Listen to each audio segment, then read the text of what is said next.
Hey guys, welcome back to my channel. My name is NAIMA. If you're new, welcome, and if you're a returning subscriber, welcome back.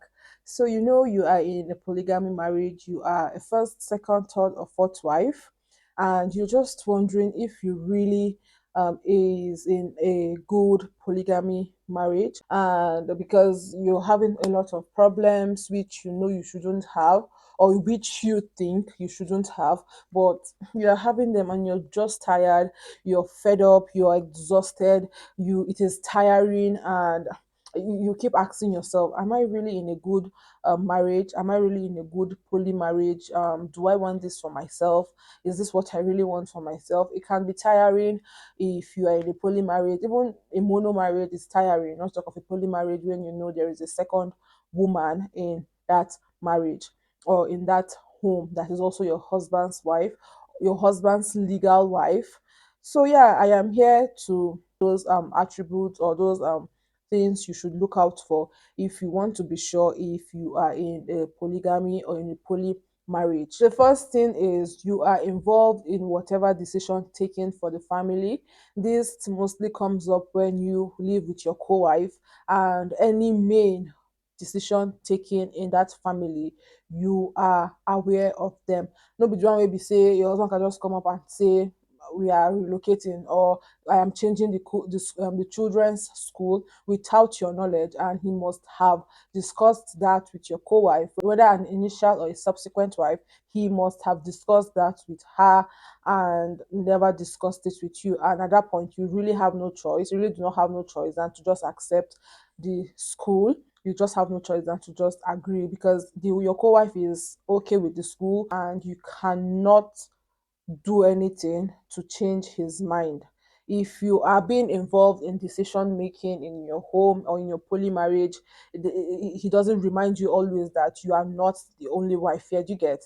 Your idea matters, your opinion matters. Do you get? Even if it would not be used, or they won't go for what you've said, but at least they seek for your opinion, and it was tabled and discussed, but other opinions or other ideas were better than yours.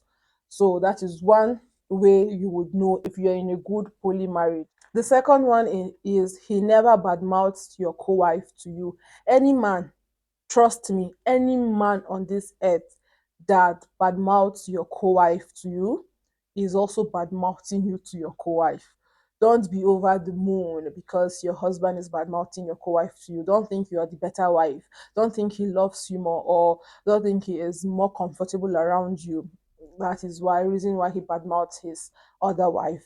He is just being a stupid man, and would also badmouth you to your co-wife.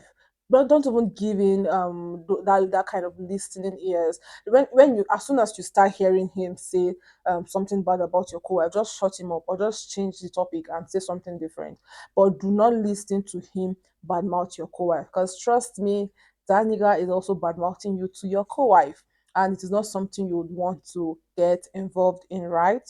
Even if your co-wife listens to him, or embraces the bad mouthing of you, that should not be your business. That is not your purpose in life.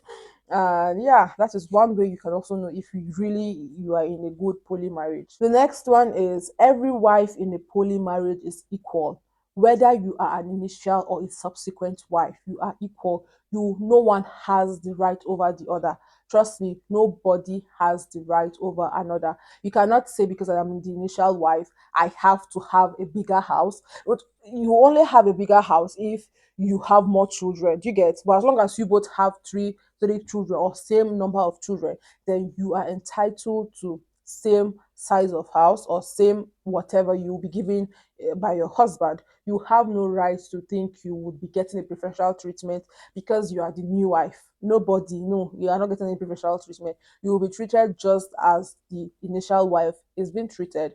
So both wives are equal, they have same rights, and no one is more important, or no one is better than the other, no one is over the other in that marriage. When you're being treated equally, obviously you're not being treated like a housemaid or someone that is an intruder, because most times they see second wives or subsequent wives as intruders. When you are not, I mean your husband and not your co-wife, because your co-wife can treat you like an intruder, but your husband should not treat you like an intruder because you are not an intruder. The next one is boundaries. Your co-wife, your husband needs to understand and respect your boundaries. The fact that I am your co-wife doesn't mean you can just walk into my room anytime you want. The fact that I am your co-wife doesn't mean you can just use my utensils without my permission. Well, it depends on the kind of relationship you have with your co-wife. But if you know you guys are not that close, that friendship is not that tight, then your co-wife has no right to walk into your room at any time or use whatever she wants to use of you, something you have. She has no right. And I think boundaries should be set in a poly marriage, not just poly marriage, in everything we do in our life, mono marriage and all. Boundaries should be set and also be respected. Respect your co-wife's boundaries. We are not the same. There are some things I want, I like, and you don't like, and I'll respect the fact that you do not like it. And there are some things I also do not like. I expect you to respect those things and respect the boundaries I have set. And my last one is there is always room for you to complain. You're not being shut down. You know, there are some men that will shut you down whenever you want to complain. Okay, you notice a certain behavior of your co-wife and you want to table it to your husband to see into it, and he just shuts you down. You have no right to complain. Do not complain. That is how she is. Accept her the way she is. Do you get? Accept her the way she is. Do not see it as a big deal. But man, I am seeing this as a big deal, and I am seeing this as a big deal, and I am tabling it to you or before you, so you could look into it. And if there is any means for communication or for discussion, you do it, and don't make me feel like my own feelings are not valid or they are not important in that marriage. If you are always being shut down, don't talk, then my sister, you are not in a good polygamy marriage. You should actually be free to always air your opinions. You should actually be free to always air what you do not like and what you like, or what you think will be better and all in that marriage. This mostly happens when you live with your co-wife.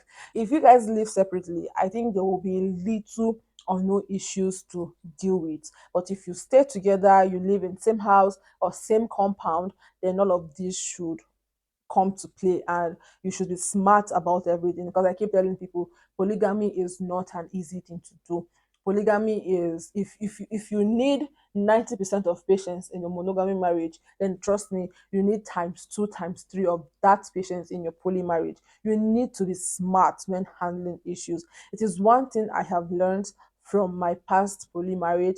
I have learned that you need to be smart to handle issues. Yeah, you need to be smart to handle general life issue.